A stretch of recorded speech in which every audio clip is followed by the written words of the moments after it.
Guardar. Bueno, queridos hermanos, nuevamente es una alegría para mí, para nosotros, para toda la comunidad, que podamos estar en este curso de Biblia, el cual ya tenemos cierto recorrido, hemos avanzado, hemos visto cuestiones introductorias y también hemos comenzado a ver las cartas de Pablo.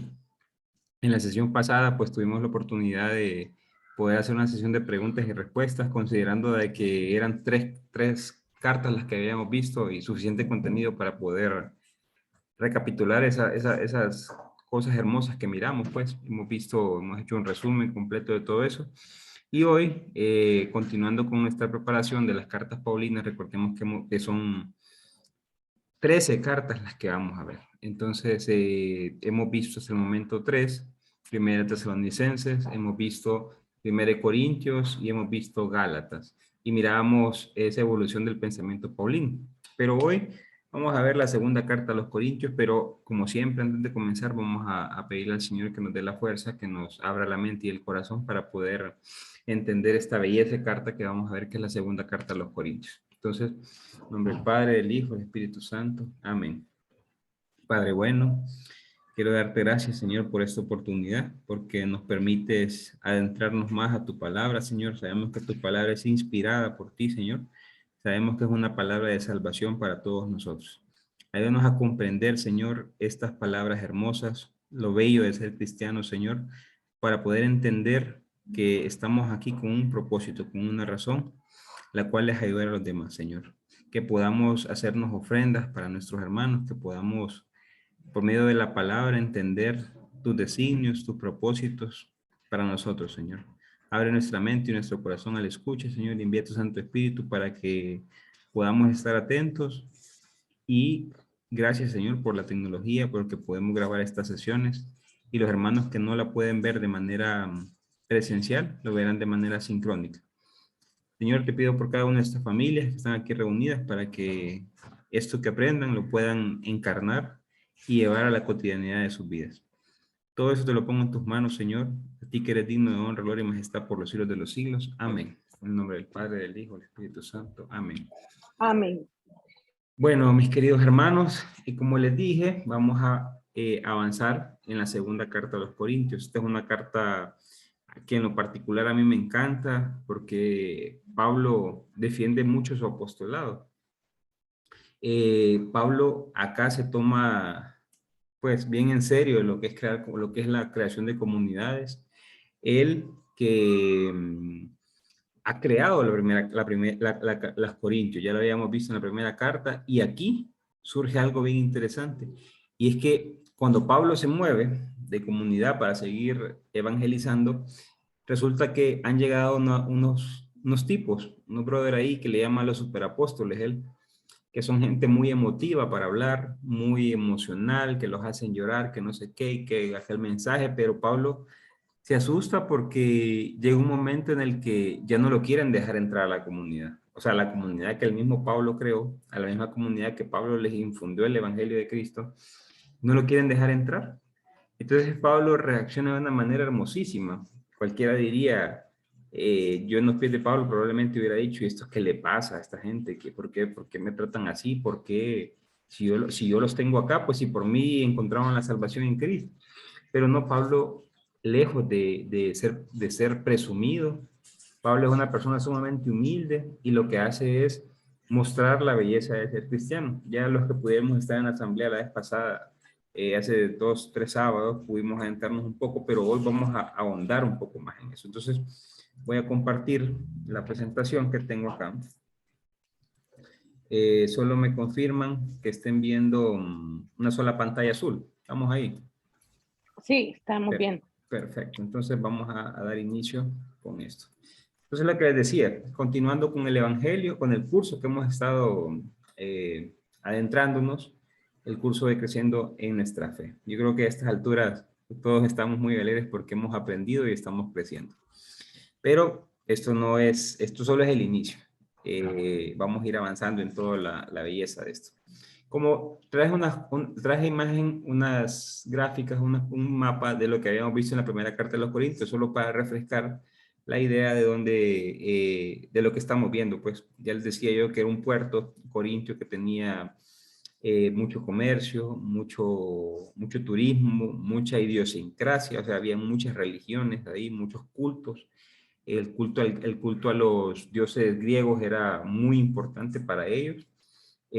Para todos esos, pues ahí es donde se mezclaban muchas culturas. Entonces, ciertos datos generales que hay que tener en cuenta es que la segunda carta a los Corintios, la primera carta era la más rica, en extensa, y esta que viene ahorita es un poco más hablándoles como de un padre a un hijo. Yo les decía en aquel momento que la tradición dividía en dos cartas, pero que, pues, hablando de lo que había pasado, eran más o menos de 5 a 6 cartas.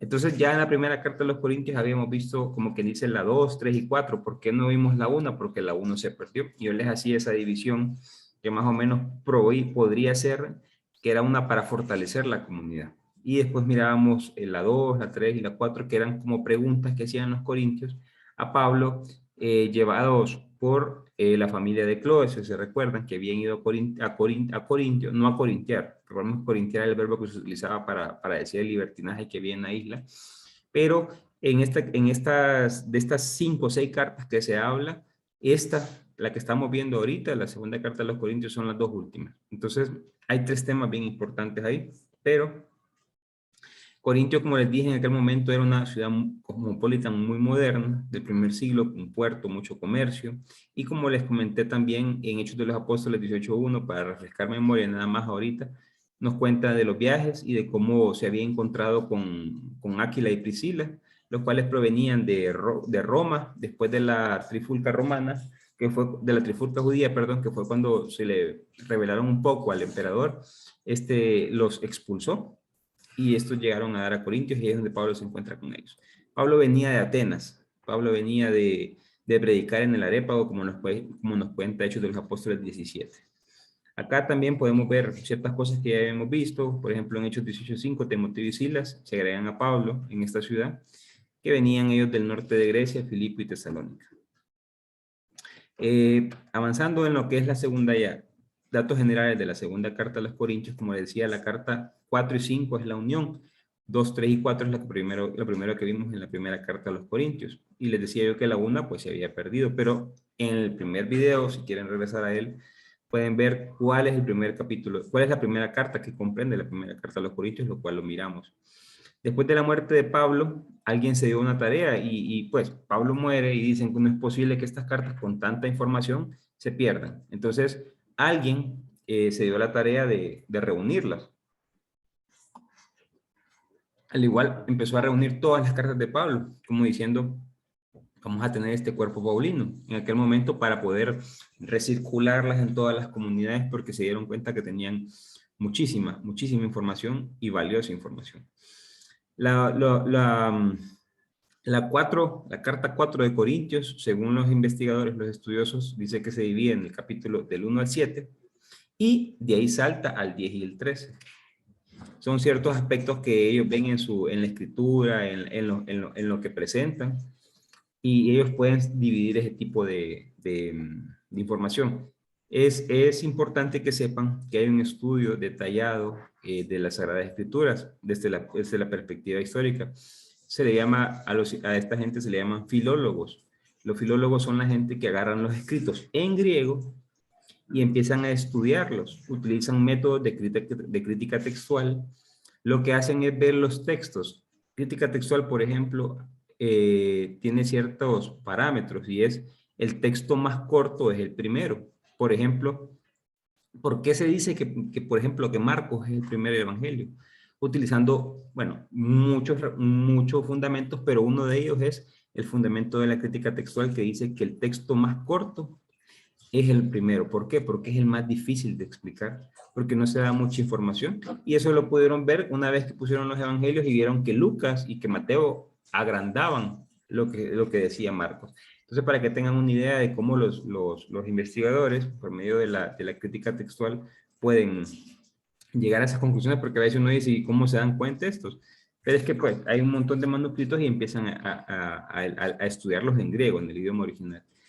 La Corintios 5 probablemente puede haber sido el capítulo 8 y 9. ¿Por qué? Porque es que ahí se habla de la ofrenda. Entonces se sale de la idea no trae la armonía que trae los primeros 7 capítulos, que es la identidad cristiana, perdón, y del 10 al 13, que es la defensa. Es como Pablo quiere retomar el control de la comunidad, no el control, sino el amor de la comunidad, y dice, ok, primero les enseño y después voy a defender mi apostolado. Y ese 8 y 9 son como un injerto que se metió. Y entonces por eso dicen los especialistas que esa era la otra carta, la carta de Corintios 5. Ojo, quiero decirles algo. Hay otros especialistas que dicen que Corintios solo tiene 4 cartas y la dividen en A, B, C, D. La carta A se perdió, la carta B es 1 de Corintios y C y D es la 2 de Corintios. Depende, o sea, depende del estudioso.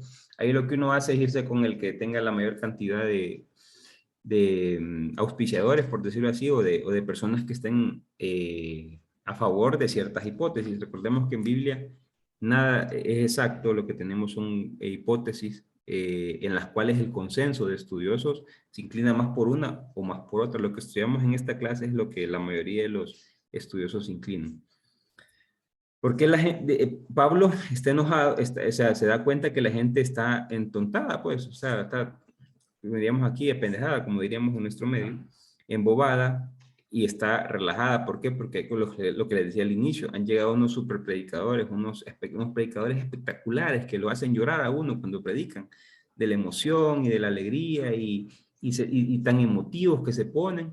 Entonces, han convertido esa predicación de Pablo en otra cosa. Ya la vamos a ver más adelante cuando veamos el capítulo del 10 al 13, cuando podamos ver y entender eso que sucedió y por el cual Pablo defiende su apostolado. Es bien, bien interesante. Y Pablo los critica esto, brother, por 2 cosas, porque dice que son de un contenido muy superficial.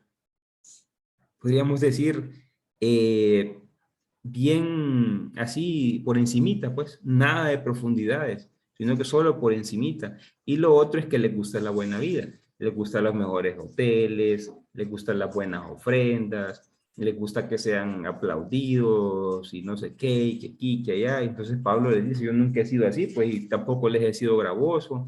Pablo, yo con humildad he venido a predicar y tengo miedo de perderlos a ustedes. O sea, totalmente diferente a Pablo, pero le gustaba lo malo a ellos, pues. Le gustaba porque probablemente era un contenido muy, muy por encimita, pues, y le volvían a poner leyes. Y entonces Pablo estaba triste porque recordemos lo que Pablo siempre ha predicado es la libertad del ser humano.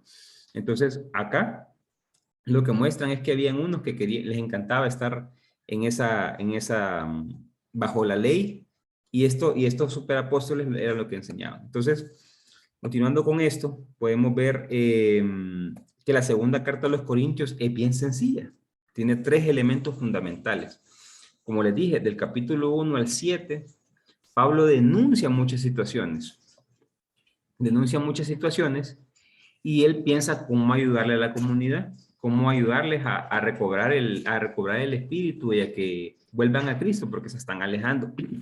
Pero en vez de regañarlos, en vez de mostrar una cara, que pues, la que mostraríamos prácticamente nosotros ahorita, lo que hace Pablo es hacer unas cosas hermosísimas y es mostrarles lo bello de ser cristiano, mostrarles lo que conocemos como identidad cristiana. En esos 1 al 7 prácticamente hay como 20 aspectos del por qué y por qué es bello ser cristiano.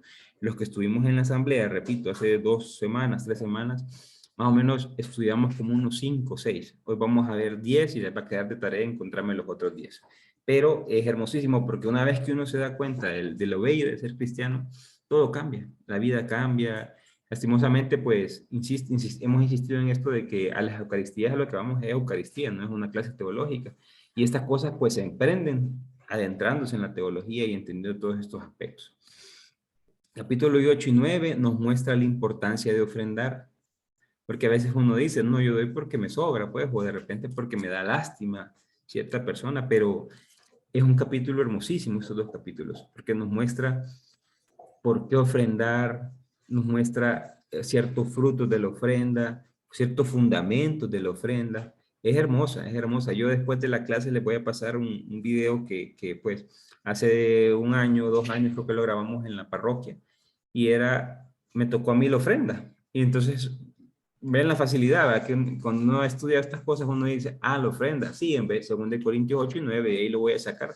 Lo que veamos hoy es un poquito superficial porque me interesa cubrir otras cosas, pero después les voy a pasar el video que son, si no me equivoco, 8 o 7 minutos en los cuales desarrollo una por una, mostrando los beneficios, no beneficios, no lo veamos como beneficios, sino los fundamentos, el por qué, y uno dice, ¿y cuánto tengo que dar? ¿Cuánto es lo que yo tengo que dar? ¿Cuál es la medida? Pues ahí la vamos a ver también. Y la tercera parte, que es del capítulo 10 al 13, es la defensa de Pablo. Es ahí donde Pablo le dice, no, aquí el apóstol soy yo. Y él dice, y empieza a hablar de todo su ser, del ser de Pablo prácticamente, de cómo sufre azotes, de cómo sufre lapidada, de cómo naufragia, o sea, una defensa brutal la que hace Pablo, que se quedan cortos estos superapóstoles, pues, porque ellos, como les decía, llegan a una ciudad y de repente es como ahorita, hay ciertos predicadores que llegan a cierta ciudad, llaman y cómo está allá, ¿no? Y que lo ofrendes tanto, y que yo quiero ir en el hotel tal, y que tal cosa aquí, que quiero tantas personas, o sea, así pues, y Pablo dice que eso es un mercadeo del evangelio, esa es una comercialización del evangelio a la cual Pablo muestra que no es así la cosa. Entonces, primero lo que vamos a ver es lo que conocemos como identidad cristiana. La identidad cristiana es lo que ustedes y yo somos. El Señor Jesús vino a la tierra, nos mostró lo que Dios quería para nosotros. Entonces, a raíz de eso, el cristiano tiene que sentirse orgulloso, pero a veces nos preguntan, ¿por qué somos cristianos? No por tradición, no porque de repente tuve un problema y me acerqué un poco más a la iglesia y me gustó, o de repente es porque, pues, mis papás han sido cristianos y yo desde chiquita voy a la iglesia, o chiquito voy a la iglesia y me fue creando la semilla y pues, entonces, no entendemos realmente lo que es el cristiano. Vamos a ver ciertos aspectos de los cuales yo les sugiero, si tienen la Biblia en mano, pueden ir rayando y vamos a hacer un ejercicio y es ¿qué somos y para qué somos? Vamos a ver de una lectura el qué somos y el otro es para qué. ¿Cuál es la finalidad? Porque no es que solo somos, sino que hay una finalidad de ser cristiano y esa es la que vamos a ver hoy. Entonces dice, como les dije, vamos a ver el cuadrito y ahí con Biblia en mano yo les voy a ir pidiendo ahí quién me puede ayudar con las lecturas, porque ando un poco ahí, no sé por qué la garganta ahorita se me oscureció un poco, pero vamos a ir leyendo. A ver quién me lee la segunda carta a los Corintios, acuérdense, capítulo 1, de los versos 3 al 4. Segunda de Corintios, versos 3 al 4. ¿Quién tiene la Biblia ahí que me puede ayudar? Bendito sea Dios, Padre de Cristo Jesús, nuestro Señor, Padre lleno de ternura, Dios del que viene todo consuelo. Él nos conforta en toda prueba para que también nosotros seamos capaces de confortar a los que están en cualquier dificultad, mediante el mismo consuelo que recibimos de Dios. Palabra de Dios. Vamos, Señor. A ver, Lupita, usted va a ser la lectora de esta parte ahorita, porque vamos a ir parte por parte, pero entonces ya vimos lo que nos dice Pablo, que somos consolados por Dios. Padre, imagínense esto, a veces, esto es bellísimo, realmente cuando nos penetramos en esta palabra, nos damos cuenta que quien nos consuela en las tribulaciones, en las pérdidas de familiares, en las acechanzas del enemigo, en cuando no nos sentimos bien de salud, cuando estamos mal anímicamente o emocionalmente o psicológicamente, quien nos está esperando con los brazos abiertos es Dios Padre. Es Dios Padre el que nos consuela, no es el Espíritu Santo, no es Jesús, es Dios Padre.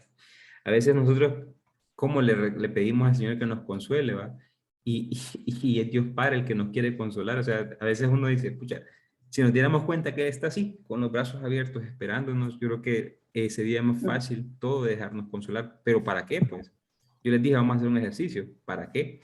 Y esto es para que podamos ser consuelo a los demás hermanos, porque lo hermoso de ser cristiano es que aprendemos cosas y aquí hemos sido bien fuertes en eso y bien hincapié de que esto tiene que compartirse, no se debe de quedar acá. Entonces, Dios nos consuela para poder consolar a los demás, porque hay mucha gente que no conoce de Dios, hay gente que quiere salir de las dificultades, de la presión, de las depresiones solo, y es muy difícil. Entonces, cuando nosotros vamos y decimos, no, vení, somos un brazo, a veces un oído, una escucha de una persona, y entonces empezamos a consolar. ¿Por qué? Porque ya Dios nos ha consolado. Entonces, primera cosa de identidad cristiana es que Dios Padre nos consuela para consolar a los demás. Vamos a ver, Lupita, 2 Corintios 2, verso 14. Gracias sean dadas a Dios, que siempre nos lleva en el desfile victorioso de Cristo y que por nuestro ministerio difunde por todas partes su conocimiento cual fragancia de incienso. Perfecto, mire aquí, belleza. Primero, que somos parte del desfile victorioso. Es como un desfile, como, no sé, cuando el Olimpia queda campeón. A mí me gusta siempre hacer esa idea. Cuando el Olimpia queda campeón y uno, en aquel tiempo estaba Cipote, ¿va? Y papi, veníamos con mi papá de San Marcos y nos veníamos a las finales, entonces siempre íbamos ahí en el desfile, ¿va? Y quien iba adelante, el equipo campeón, pues que éramos nosotros, el Olimpia, y nosotros íbamos parte del desfile, entonces éramos parte de ese desfile victorioso. Claro, es Jesucristo el que ha vencido todo, entonces nosotros somos parte de ese desfile victorioso. ¿Para qué? ¿Para qué? Para vivir como victoriosos. ¿Para qué? Para vivir como triunfadores, pero no con esa mentalidad triunfalista de las sectas o del nuevo apóstol o de los neopentecostales, de que, soy victorioso y que no sé qué y que nada. No es eso. O sea, somos conscientes de que somos hijos de Dios, de que el poder de Dios está en nosotros y que si el poder de Dios está en nosotros, no hay nada imposible para nosotros. Siempre y cuando podamos ser conscientes de que Dios actúa solo para lo bueno. Dios es omnipotente hacia lo bueno, no hacia lo malo. Entonces, ¿para qué somos triunfadores? ¿Para qué vamos en el desfile victorioso? Para vivir como triunfadores, para ir en esa caravana de la victoria y para poder traer más hermanos a la caravana de la victoria.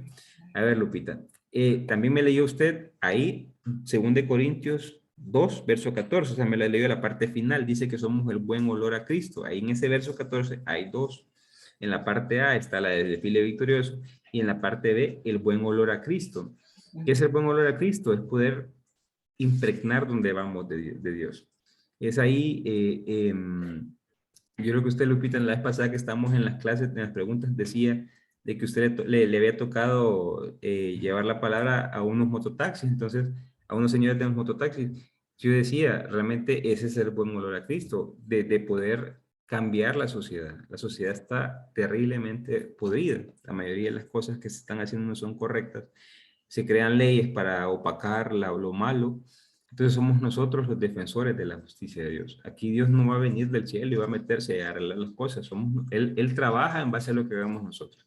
Entonces somos el buen olor a Cristo, es que podamos hacer lo mismo que hacía el Señor en cada uno de los espacios de nuestra vida, en la oficina, en la casa, en el trabajo, qué sé yo, jugando pelota o con la familia, que puedan ver la diferencia, que puedan ver que nos amamos los unos a los otros, que puedan ver de que Dios está en nosotros, por lo cual nosotros desprendemos ese olor, que no se siente el olor a putrefacción o el olor a perdición que emiten muchas personas, sino que podamos ser nosotros la diferencia, el olor a salvación. ¿Para qué? Yo le decía, somos y el para qué, para impregnar de olor, de justicia, a los espacios donde estamos o vayamos. Ahí en la cotidianidad de nuestras vidas es el metro cuadrado donde estamos, es el lugar donde tenemos que ser presente al Señor. Y no lo imaginemos que vamos a andar con la Biblia y vamos a andar, no, evangelizando. Está bien, pero es con amor que se cambia la gente. Es entre, cuando Jesús dice, carguen mi cruz y sigan, es que Jesús, por ejemplo, fue escupido, fue azotado, fue crucificado y nunca, jamás pagó ojo por ojo, diente por diente, sino que él hacía todo con amor. Él no había nada que no hiciera con amor. Entonces, vamos a continuar. A ver, Lupita, tal vez me ayuda con la siguiente.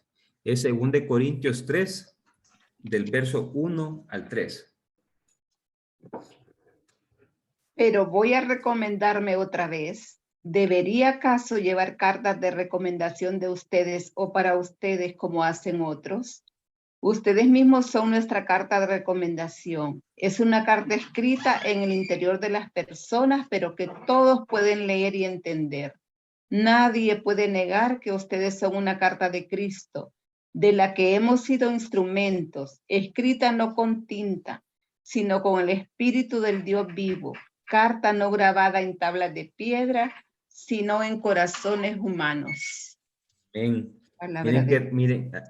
Miren qué hermoso. Somos cartas escritas, somos cartas de Cristo, escritas con la tinta del Espíritu Santo. ¿Para qué? Para ser leídos por los demás, que puedan ver nuestros hermanos en nosotros, que el Señor vive. ¿Y por qué Pablo hace esa referencia? Porque si nos vamos a Jeremías 31:33, miren lo que dice Jeremías 31:33.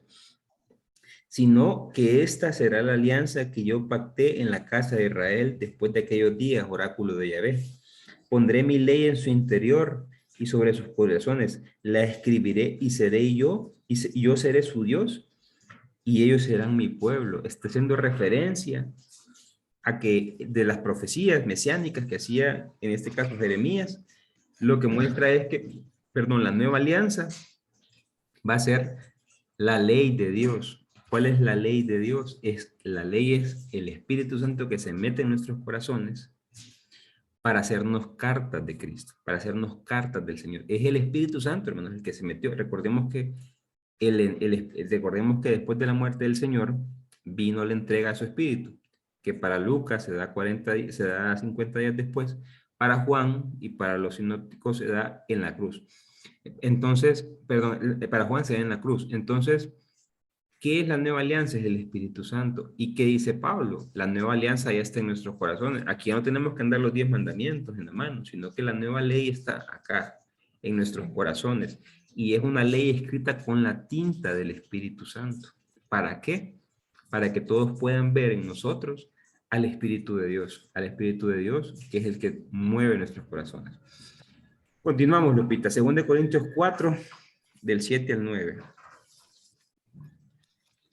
Con todo, llevamos este tesoro en vasos de barro, para que esta fuerza soberana se vea como obra de Dios y no nuestra. Nos sobrevienen pruebas de toda clase, pero no nos desanimamos. Estamos entre problemas, pero no desesperados. Somos perseguidos, pero no eliminados. Derribados, pero no fuera de combate. Fíjense qué belleza. Somos vasijas de barro que llevamos un tesoro. ¿Qué significa eso? Nuestro cuerpo es un barro, el cual tiene que ser sometido a presión, es moldeado, luego lo meten al fuego de la tribulación y luego lo embellecen. ¿Para qué? Para llevar al Espíritu Santo en nuestros corazones. Por eso dicen, somos vasijas de barro que llevamos un tesoro inmenso. Claro, el tesoro inmenso es el Espíritu Santo, pues, el que llevamos nosotros. Y ahí es donde dice Pablo, vivimos apretados, pero no aplastados. O sea, tenemos problemas, pero no nos quedamos en el suelo, nos levantamos porque es ese mismo espíritu el que nos impulsa a ir más allá. Apurados, pero no desesperados. No nos desesperamos, tenemos paciencia, aunque el mundo vaya rápido, nosotros siempre tenemos la paciencia y no nos dejamos agobiar, porque el que se agobia probablemente se nos muere. Perseguidos, pero no abandonados. Nos pueden perseguir cualquier cosa, pero Dios nunca nos deja solos, porque el Espíritu Santo habita en nosotros. Y es aquí cuando Él después le va a decir en la primera carta de los Corintios, les dijo, somos templo del Espíritu Santo, porque el nuevo templo de Dios es el hombre.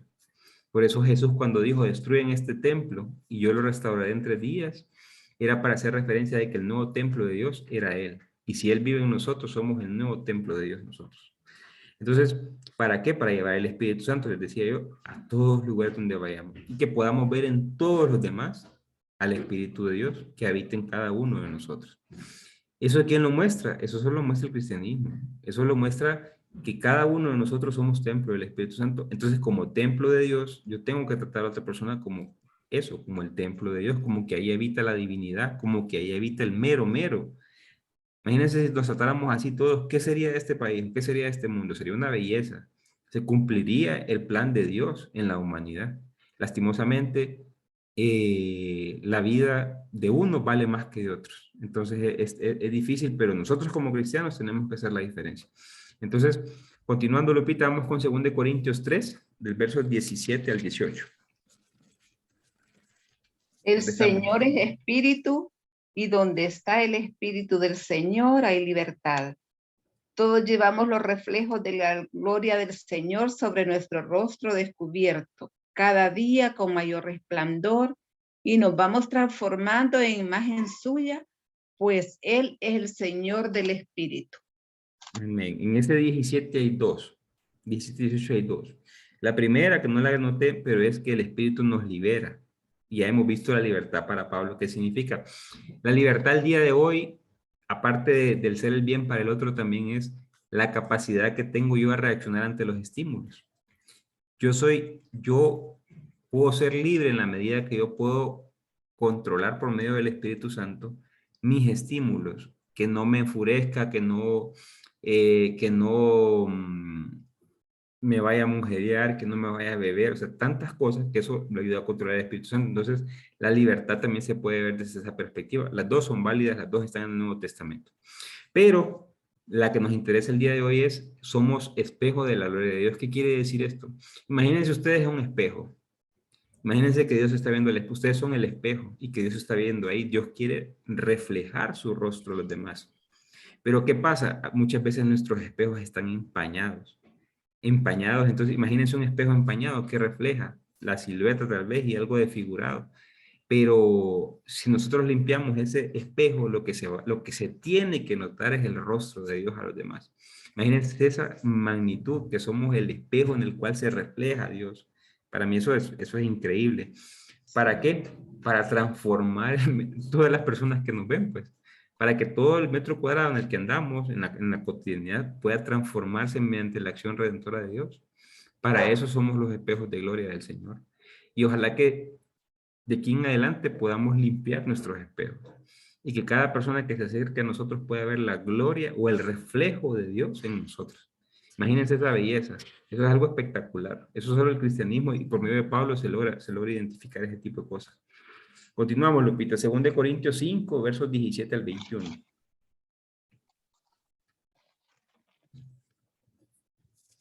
Toda persona que está en Cristo es una creación nueva. Lo antiguo ha pasado, lo nuevo ha llegado. Todo eso es obra de Dios que nos reconcilió con Él en Cristo y que a nosotros nos encomienda el mensaje de la reconciliación. Pues en Cristo Dios estaba reconciliando el mundo con Él. Ya no tomaba en cuenta los pecados de los hombres, sino que a nosotros nos entregaba el mensaje de la reconciliación. Nos presentamos, pues, como embajadores de Cristo, como si Dios mismo les exhortara por nuestra boca. En nombre de Cristo les rogamos, déjense reconciliar con Dios. Dios hizo cargar con nuestro pecado al que no cometió pecado, para que así nosotros participáramos en él de la justicia y perfección de Dios.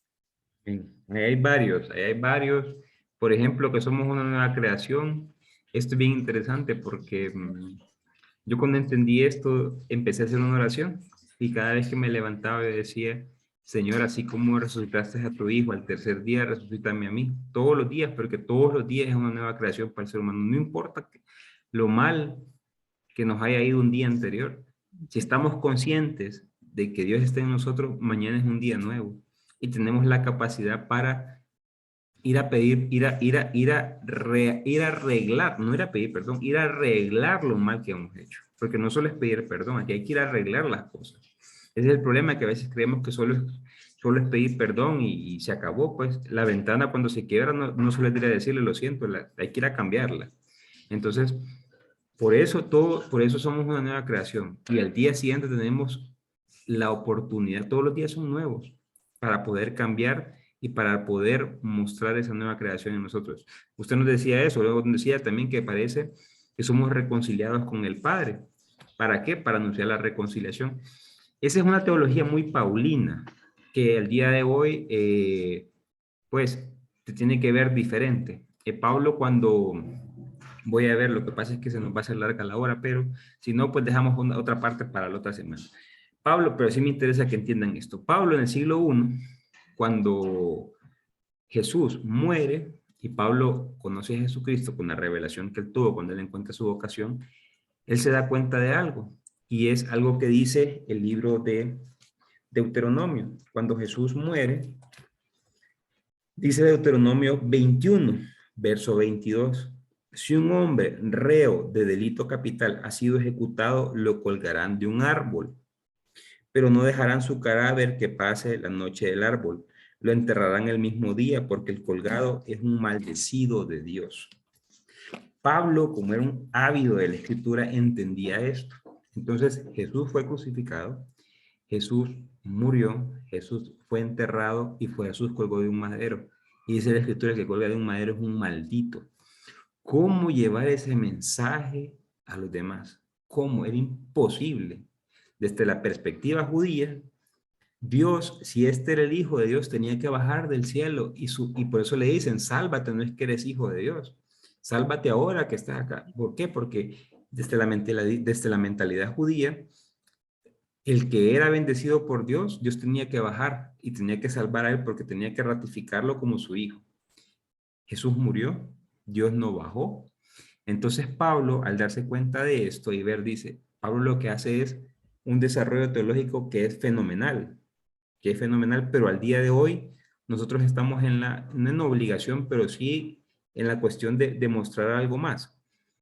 Pablo muestra de que Jesús, para poderlo enseñar, tuvo que desarrollar, es decir, en aquel tiempo, en el templo de Jerusalén, los sacerdotes lo que hacían era degollar animalitos, degollar corderos. ¿Qué es lo que hacía el sacerdote? Pasarle todos los pecados al cordero. Entonces usted llevaba su animalito, se lo degollaban y todos sus pecados se le pasaban al animalito. El animalito era degollado y ya quedaba limpio. Entonces Pablo dice, Jesús es el Cordero de Dios. Jesús es entre comillas, es lo que ha enviado Dios, sí, es lo que ha enviado Dios para salvarlo de nuestros pecados, porque recordemos que en aquel tiempo, cuando vimos Primera Tesalonicenses, les expliqué la cosmovisión judía, el tema de los tres cielos. Allá en la bóveda que estaba Jesús, en la parte central que estaba la tierra y en la parte inferior que estaba el Sheol.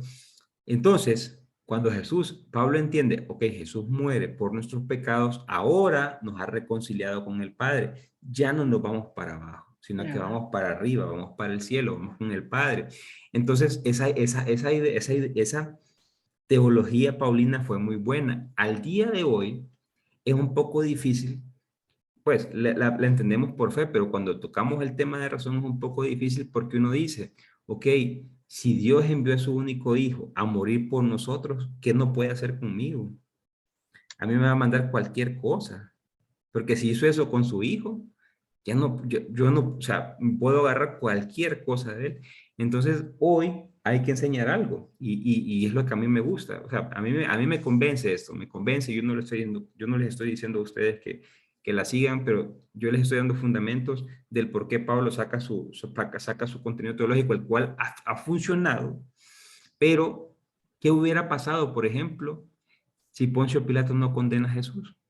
¿Qué hubiera pasado si los del Sanedrín no condenan, no llevan a Jesús, no pagan a los testigos para que hablen en contra de Jesús? ¿Qué hubiera pasado? Jesús hubiera muerto de viejito pero lo que nos salvó de Jesús fue el amor que le puso a todo. Jesús nos deja el legado no por su muerte, sino por la acción que él tuvo en toda su vida.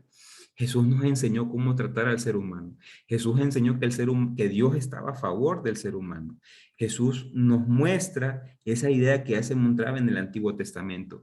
Hay un salmo bellísimo, que es el Salmo 23, que dice que es el buen pastor. Es hermosísimo porque cuando uno lo entiende, si no lo han visto, el viernes pasado salió el buen pastor en Ciudad Medios que yo prediqué. Ahí explico todo el Salmo 23 y es una belleza porque lo que muestra es que Dios está a favor del ser humano. Dios se hace mesero, Dios hace guardia de seguridad, Dios se vuelve copero, o sea, Dios nos pone una mesa. Es increíble y eso lo entendió Jesús.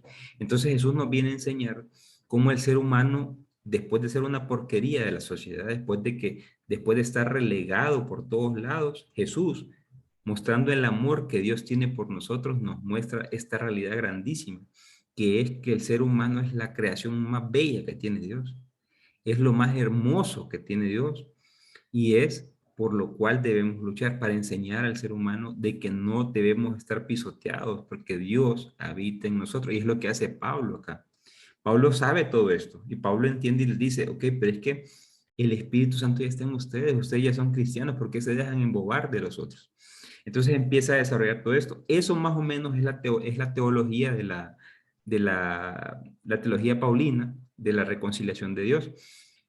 Como pudimos ver, es válida y es hermosísima, pero habrá en un futuro muchos que van a decir lo que yo dije.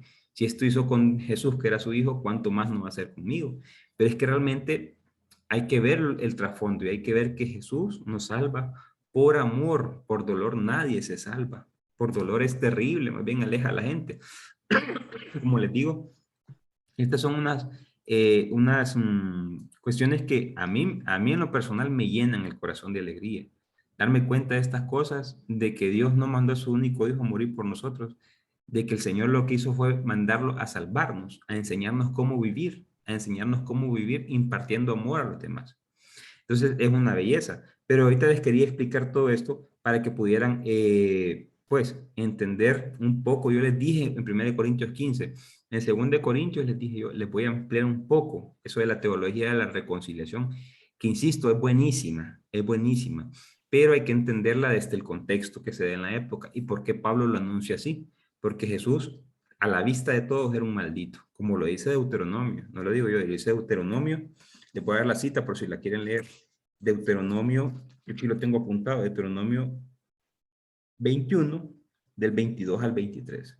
Esas son de las cosas que lo toma para poder mostrar que Jesús era el Cordero de Dios. Entonces, también encontramos ahí que somos, continuando con la segunda carta de Corintios, también encontramos ahí en el capítulo 5, entre los 17 y el 21, que somos embajadores de Cristo. ¿Para qué hace un embajador? ¿Qué hace, por ejemplo, el embajador Reina? Anda en todos lados poniendo la cara de Honduras. ¿Qué hace Alicia en la ONU? Poniendo la cara de Honduras, poniendo la cara de Honduras en todo el mundo. Pues nosotros somos embajadores de Cristo, o sea, que somos mucho más altos que esos brothers. ¿Para qué? Para poder mostrar la cara del Señor, para poder mostrar que Dios hace grandes cosas en nosotros y que quiere hacer grandes cosas en los demás. Lo que hay que hacer es creer en el Señor. Y eso de creer es hermosísimo. Igual vamos a ir avanzando en todo esto. Cuando veamos Juan va a ser todavía más grande todo lo que vamos a ver. ¿Para qué? Para hablar de Dios. Cuando mandan, cuando mandan a Reina o a Alicia Flores allá a esos lados, ¿qué es lo que hacen? Hablar de Honduras. Cuando va la presidenta, hablar de Honduras. Entonces, ¿qué es lo que vamos nosotros? Hablar de Dios, hablar palabra de Dios, hablar acción, hacer acción de Dios. Entonces, también encontramos que somos la justicia de Dios. Ya les había explicado el tema de la justicia que nos reconcilia.